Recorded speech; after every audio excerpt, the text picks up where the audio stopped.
Restoring and preserving a piece of space history. Today, the U.S. Space and Rocket Center reunited two pieces of the Astro payloads. They flew UV telescopes to space and supported important discoveries in the cosmos. WAAY 31's Olivia Schuler shows us how this restoration project has ties to Huntsville.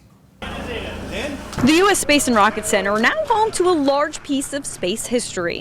What we are looking at behind us is the Astro scientific payload that flew on two space shuttle missions. Known as Astro 1 and Astro 2, both taking place in the 1990s. The shuttle was used as a space laboratory. Think of an observatory. The shuttle orbited Earth every 90 minutes, capturing different elements in space.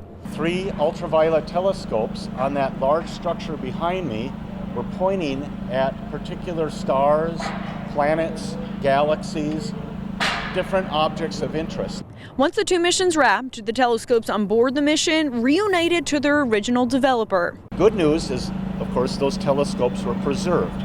Now nearly 30 years later, being restored before our eyes. Many of the original elements come from right here in Huntsville. This was designed and built, much of this hardware, including that large cruciform behind me, built by Teledyne Brown. The Marshall Space Flight Center was the primary responsible mission management. And presently, students from NASA's Hunch program created hardware to restore the Astro payload. We had to decide what kind of setup we wanted to make for the parts and how to machine them. A project that high school students from across North Alabama now get to see in completion. I feel a sense of accomplishment and pride to be able to contribute to something of this nature. Now just one of the telescopes has been mounted onto the cruciform. The Astro payload's final destination, well, it won't be here at the U.S. Space and Rocket Center, but it will be at the Smithsonian in Washington, D.C.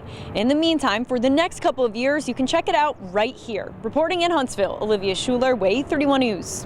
That's pretty cool. Now, the Astro Restoration Project is a team of current and former NASA employees and contractors, all working to educate the next generation about space.